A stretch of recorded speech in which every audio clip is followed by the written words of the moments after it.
Well, hello and welcome. I'm Rossi Sanchez, and this is Mindful Evenings.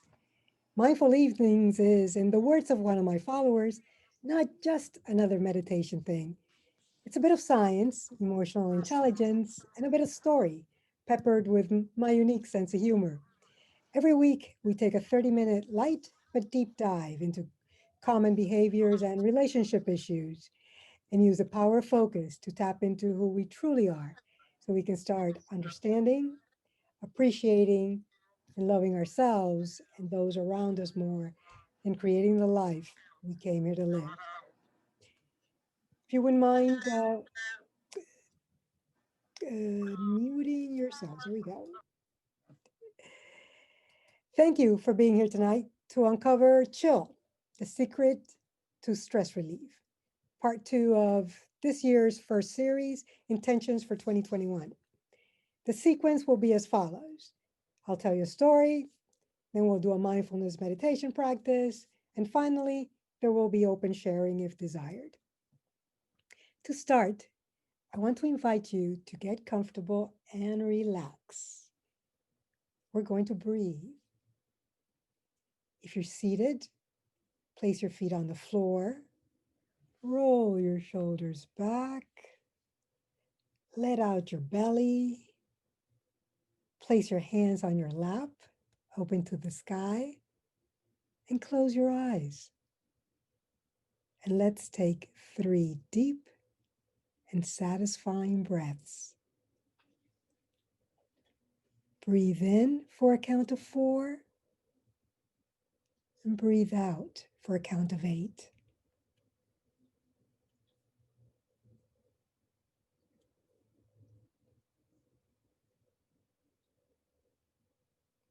One more time.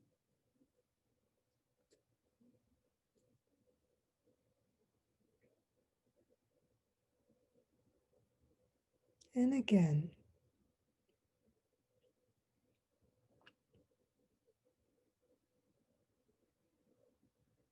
Okay.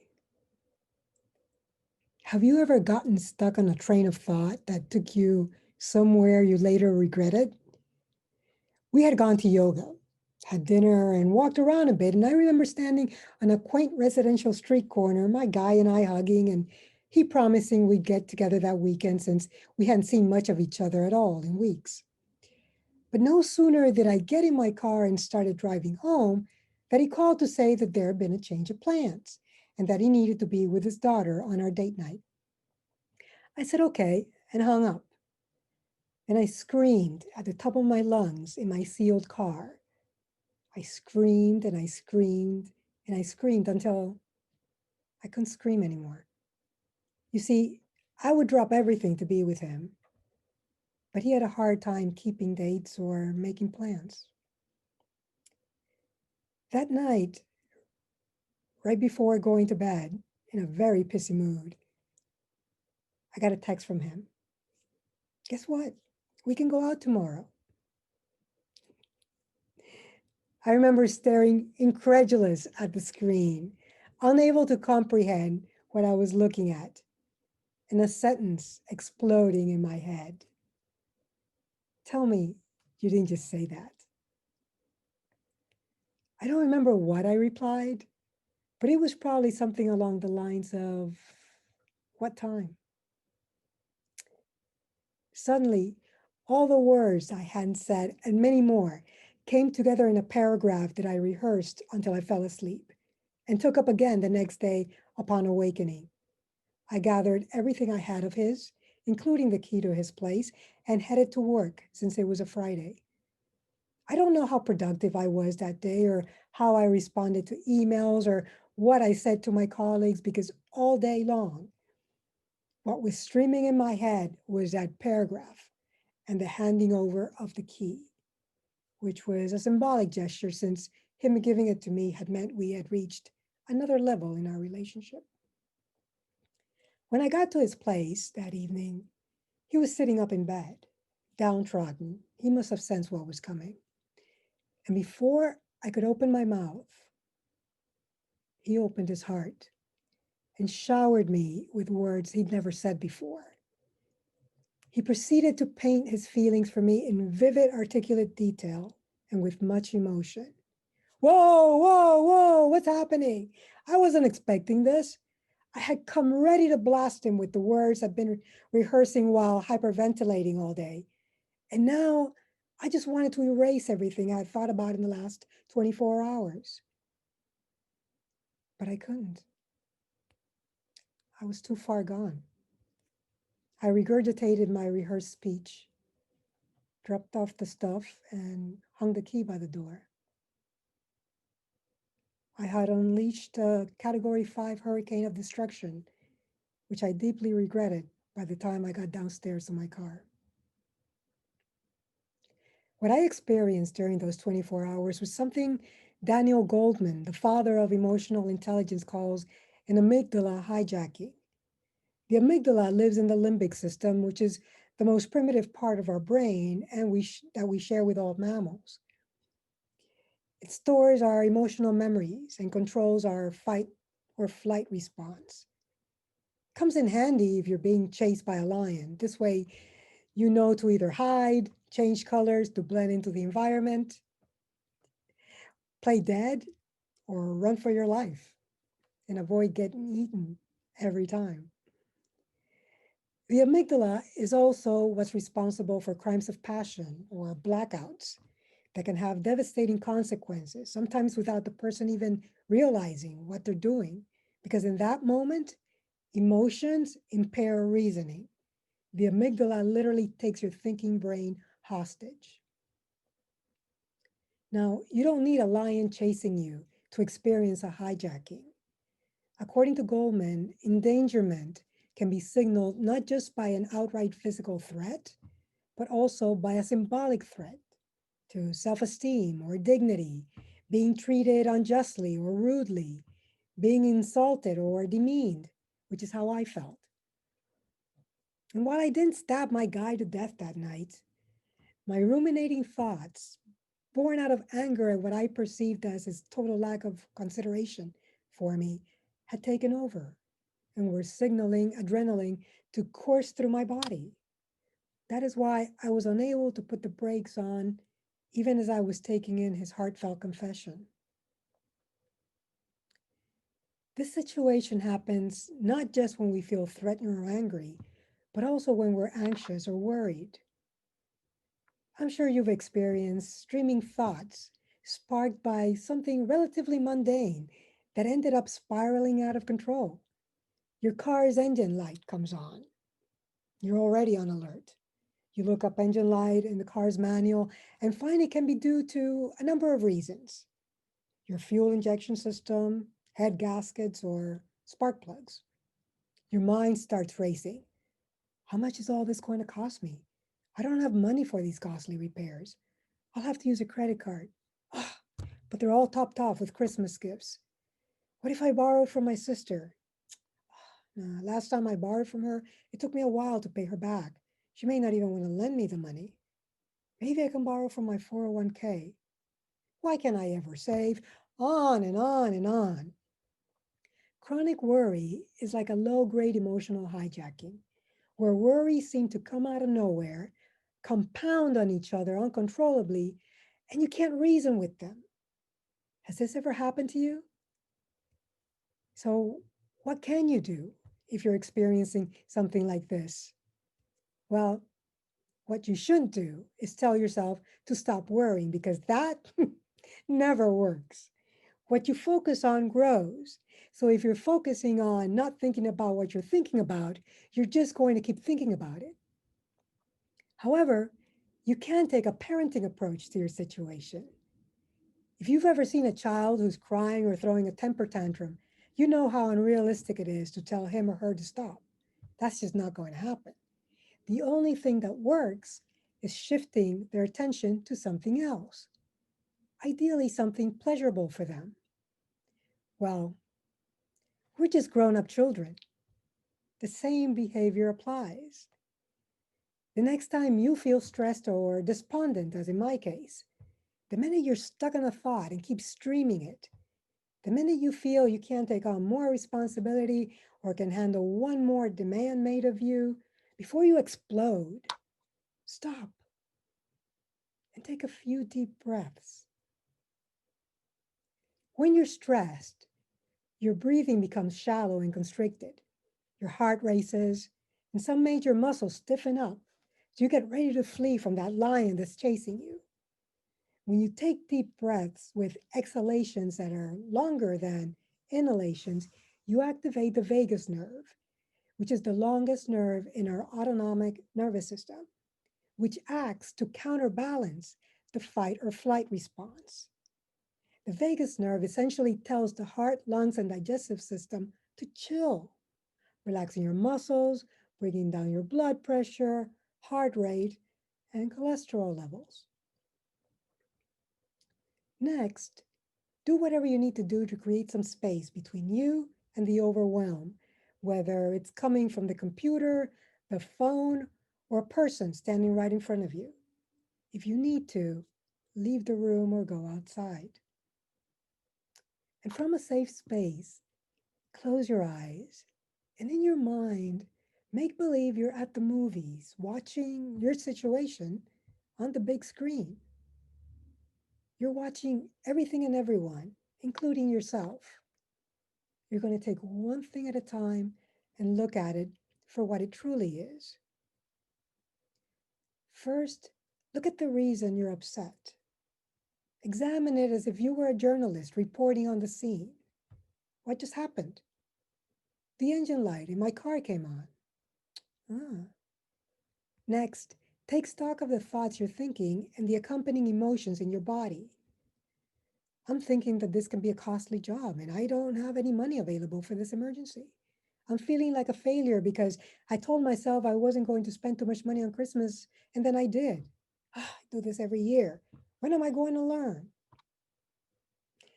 While that may be a true statement, you may want to focus on the joy in your daughter's eyes when she opened her rainbow jellies while wearing her unicorn bathrobe, or how much it meant for your mom on the other side of the country to get that one of a kind photo book.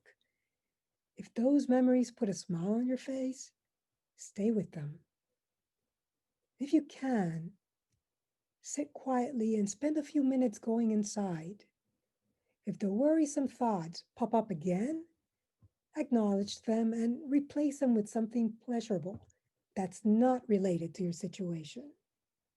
It can be something really small, like the hummingbird flying around outside your window, or the memory of your favorite song, or of the funky buttons on your favorite shirt, whatever, as long as it has no negative charge attached to it. That way, that light and silly thought will unite with another light and silly thought, which will unite with another light and silly thought. And next thing you know, you're streaming all kinds of light and silly thoughts.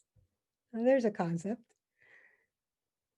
Then, once you've calmed down, are more open, and have more of a positive outlook, you may want to call your mechanic. The engine light in my car came on when I was on a solo road trip to Phoenix. I read the manual. It said to drive slowly. I don't know how to do that very well, but I did, the whole time thinking about how this incident could mess up my weekend. What if I had to leave the car at the shop? How much was this going to cost me? How would I get home? I'd have to rent a car. Are rent-a-cars even open on the weekends in Phoenix? On and on and on. Once I got to Phoenix, I went directly to the dealership. Turned out to be a sensor that I could get fixed at any time. No worries. They turned off the light and I was on my way.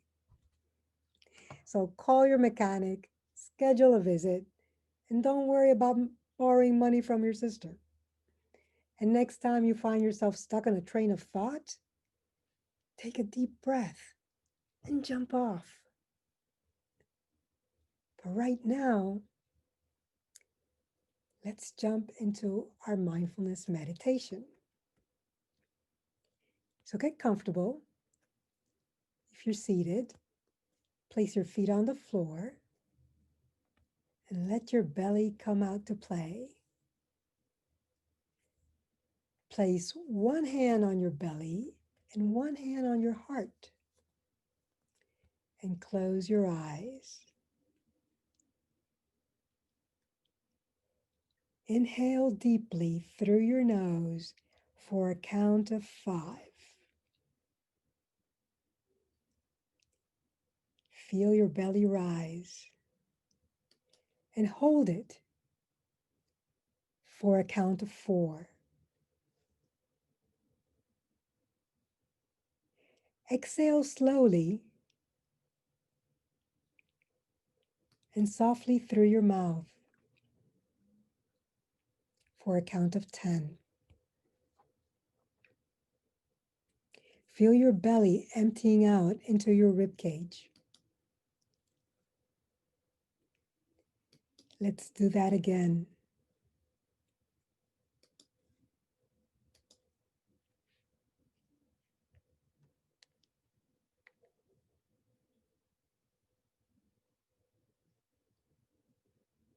And one more time.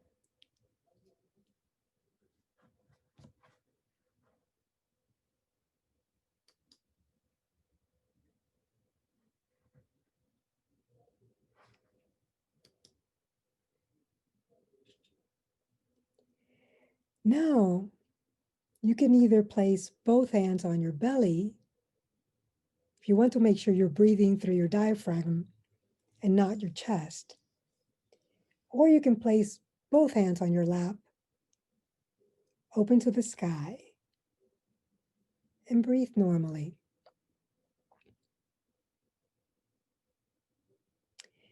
Now, I'd like you to think of something small, emphasis on the small, something small you may worry about often.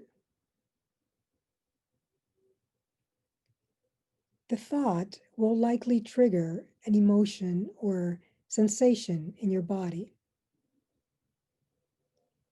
This can be any kind of sensation: tingling, pain, heaviness, dread, heat, cold, or something else.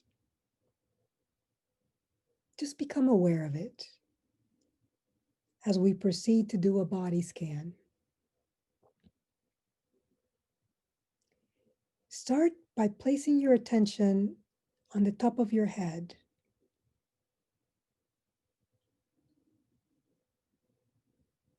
Now, the inside of your head.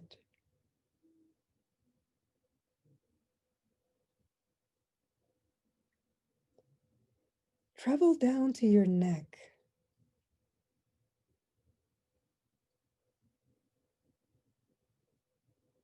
Travel down to your shoulders. The whole time scanning your body for sensations. Scan your chest, your arms, hands, fingers. Travel down your abdomen and down your back.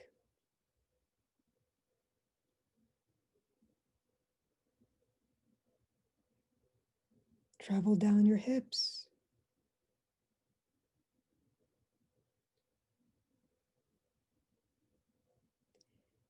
And from there, down to your thighs.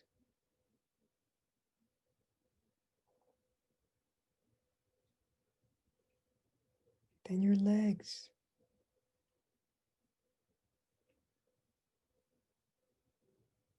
Your feet. Your toes.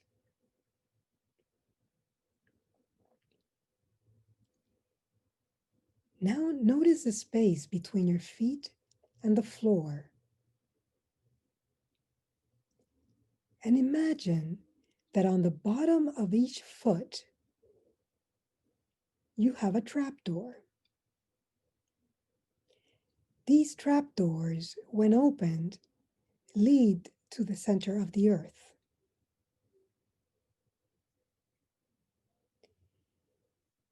Now imagine or think back to your worrisome thought and the accompanying emotion and all those sensations you observed earlier while making your way down to your feet.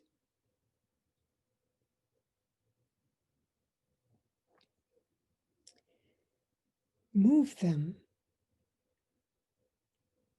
all the way down to your feet.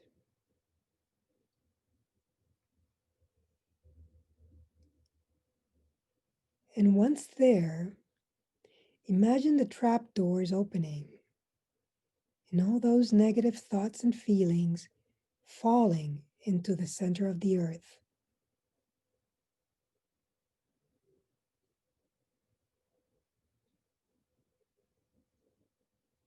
And close the doors.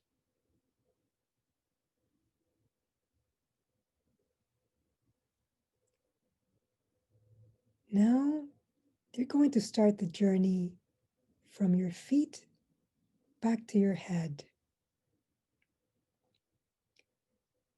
For the next minute, travel slowly up your body, taking your time and pausing wherever you feel a sensation.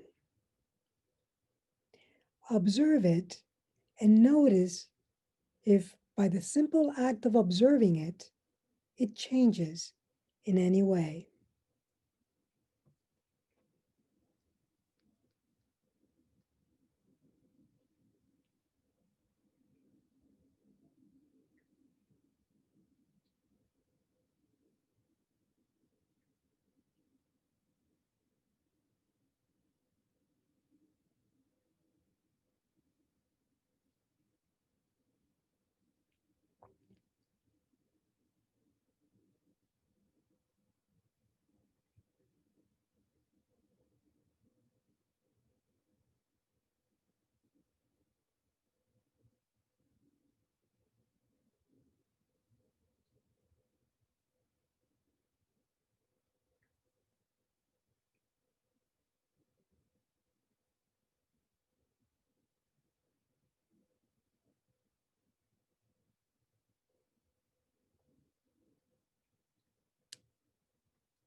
As you reach the inside of your head, bring to mind your favorite fireworks. These fireworks are every bit as vibrant as real fireworks, except they're silent. They make no sound. Fill your body with these fireworks.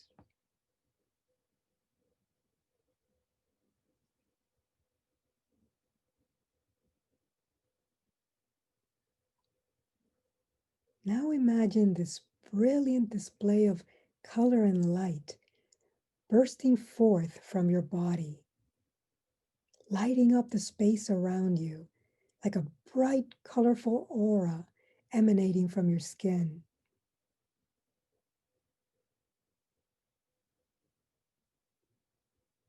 Keep the fireworks going, one after the other, each one expanding further and further away from your body. A foot away, 2 feet away, now 4, 6. Colorful fireworks spreading in all directions, further and further from your body until they occupied the room you're in.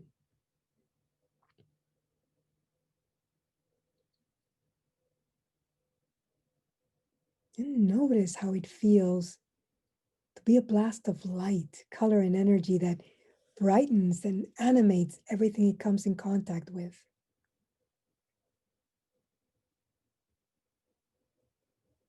For the next minute,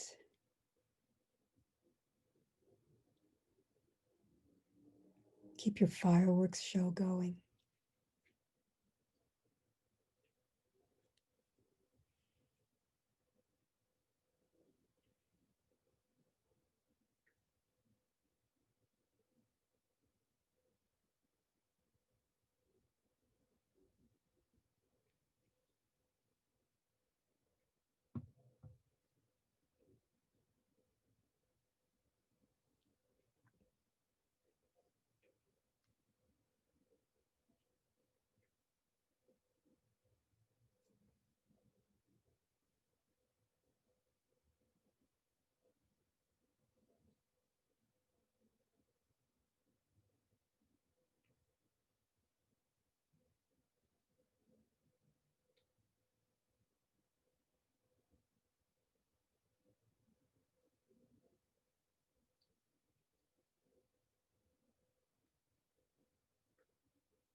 Now start calling your fireworks show back into your body.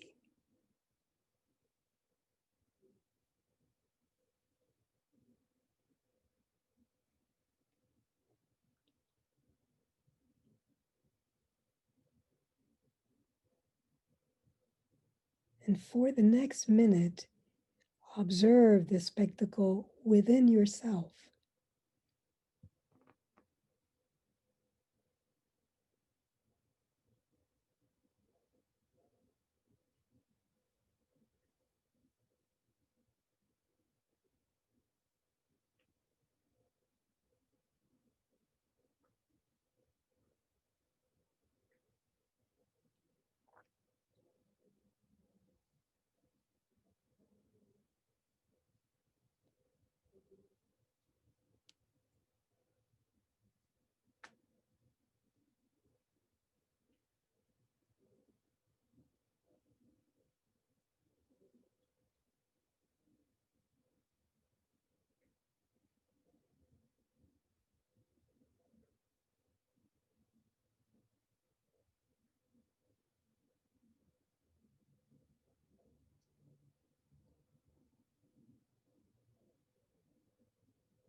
Now, take a deep breath in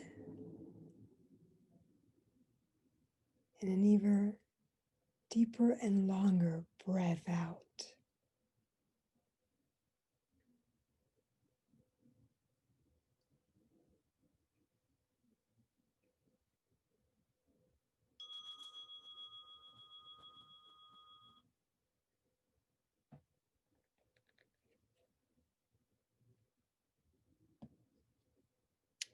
When you're ready, you can open your eyes.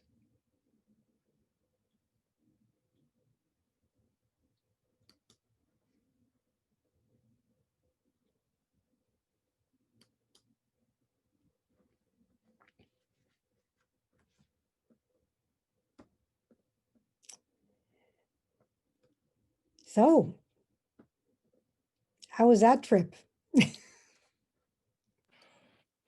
I've awakened. Wow. You know, it's something, it definitely, a couple things you said that we're like big kids, meaning adults are like big kids. And I see that more and more as I become, as I grow, you know, as I age and I become more mature. It's so true. Whether, you know, it's my family, you know, even I'm not going to exempt myself from that because I look at my behavior as well. But I think my biggest learning is from looking around me, how others behave. And it's not always easy, but I always try not to be like that. But I see it so often because we are, you know, there was a time that I used to think that, okay, as you get older, you know what, you're gonna be wise, you're gonna have all the wisdom and you're gonna be mature. But that's not really so. Not unless you make it a conscious effort to do You that. definitely have to make it a Yeah. conscious decision Yeah. to to want to be above that.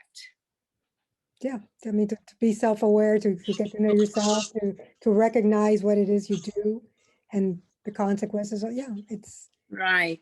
takes, It's so true. yeah, it takes that awareness. You know, one of the things that I learned when I was going to therapy, and just like she was saying, is sometimes what we don't like in others is sometimes something that we actually have to fix in ourselves. And you have to take a step back and say, hey, I don't like that behavior. And sometimes we ourselves are guilty of that behavior. So taking that step back and being mindful so that we don't do that to others. is key as well. And it's about growing up and acting like a grown up, and that's kind of hard to do sometimes. Well, it's funny that you say that because about the what you see in other people, because it's not sometimes, it's always. The reason we have relationships are because each person that we come in contact with is a mirror for us. This could be the person at the checkout counter, the cashier at the market, or your partner. And so we're constantly looking at mirrors. And what we see is our reflection coming back to us. And I was laughing because I think I mentioned to you, Lucy, that I want to do a relationship series after this one with couples or without. It doesn't really matter because that is the work. The work is looking at yourself, right? And so, yeah, good. It's Very not good point. easy though, because sometimes, you know what, one thing I've learned about human beings, we're very critical of self in some areas, but when it comes to some other areas, we're not. Well, it takes a 360. You really have to do you can't take just the good and say, oh, no, I mean, that's where the learning is, right? That's where the learning is. Just like I look back and say, oh my God, I was so impetuous. How could, but that's who I was. And that's fine. That's perfectly fine. Now I'm in another place and that's great. It would have been worse if I had never looked at that and just continued to, you know, repeat my behaviors and never, and go around, blaming other people for them. It just, yeah, taking responsibility is huge because that's where you learn and when you grow. Yeah. Sure. So tell me about the fireworks. How did that feel? I love fireworks. Were you able to imagine them being part of you and extend? You know what? It's almost like I was, placed where I was looking at myself where, you know what, I need to, to build maturity. Because like you said, oftentimes we're looking at other people and at self, and it's so easy for us to do that. And I think, and that's, I always say that, part of growing is to come, admit your wrongdoings, but it's not so easy. You may voice it, but at the same time, you may not act it. Or you may act it, and voice it, but at the same time, you may not want to commit to that change, or it's hard to commit to that change. Yeah, You really you have the ego. The ego just wants to have fun, doesn't want to take on negative responsibilities or do anything, and it's that struggle. But that's why the meditation helps, because once you get into that other space, that quiet space, there is no ego, there's none of that. So then from there you can start really expanding. Yeah, that's great. But did you picture yourself as fireworks? That's what I want to know. I'm always fireworks. So. Oh, there you go. There you go. Oh God. Because a lot of these meditations come to me when I'm meditating. So I thought, oh, well, okay, this is interesting. It's a great way to teach your mind to quiet itself. So I did picture the fireworks, Rossi, and my child walked out when I was doing that. She's like, "What are you doing?" And it's kind of hard to explain. But then she heard you on the Zoom. I'm like, it's just to stop thinking, because we are a mile a minute, and right now I'm guilty of it again because I'm sitting at my desk trying to see what emails I can clean up and whatnot. So it's like you never stop. So that moment where you're telling us to do these things and you're imagining it, guess what? Yeah, the receipt that I had to shred in a bit, it went away, and everything else that's here with my post-it notes and whatnot went away. So it's good to feel those things, because this is a way of disconnecting. As ridiculous as can be to someone else that's walking into a room that's hearing you tell me to do this, it works because you have to picture yourself in there. And guess what? it's the quiet space that helps you think and get rid of that, I have to answer this email, or I have to do this. So it's a great way of calming ourselves down, which a lot of us are never taught until we get older or we have some sort of crisis, which is exactly what happened to me last Exactly. year. And, this mindful meditation is a heaven sent, but many of us say we don't have time. We always have time. We just don't do it. It's very Well, the hard to thing create that is, quiet space. I'm sorry? It's very hard to create that quiet space. Oh, it's demanded, yeah. But I mean, we go to the bathroom all the time. That's a perfect place to to take. Well, I mean, okay, I let's kid, not but even go I there. don't kid, because I remember way back when I was surrounded by people, that was the only time that I had for myself, and it was like, okay, I'm gonna go sit there, even if you're not doing anything, you're just sitting there in quiet and just trying to, go inside wherever, it's like it's free, it's always available. It's the best kind of therapy. But yeah, and you have to make time for it though, because the interesting thing is when you make time for it and it becomes a ritual, then all of a sudden everything else gets better. And those emails either go away or the urgency goes away. I mean, it's like kind of miraculous. Oh, I was supposed to go to this meeting. Oh, it got canceled. Oh, all of a sudden I don't have to present. And all of a sudden you go, this is pretty cool. You I just know I definitely have to improve when it comes to creating my own time or creating my space, because it's almost, you feel like you're constantly just trying, just your mind is are constantly racing, that you're working on this, but then you're thinking about that. exactly. You're not in the moment. Exactly. Yeah, Exactly. so Yeah. Anything else?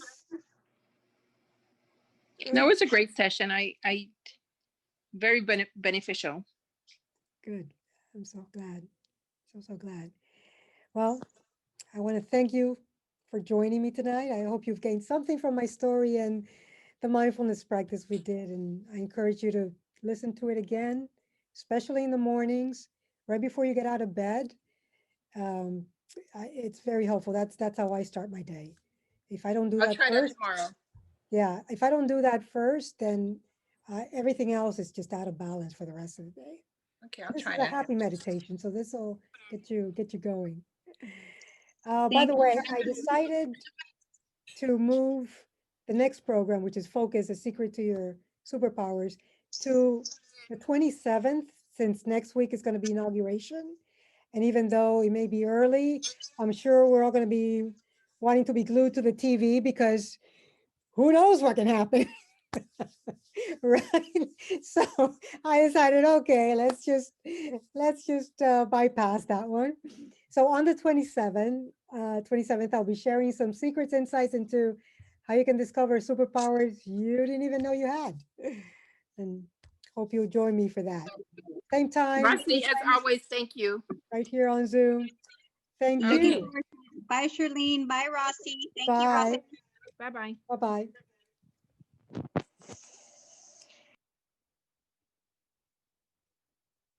I'm Rossi Sanchez, and this is the Mindful Evenings. Good night.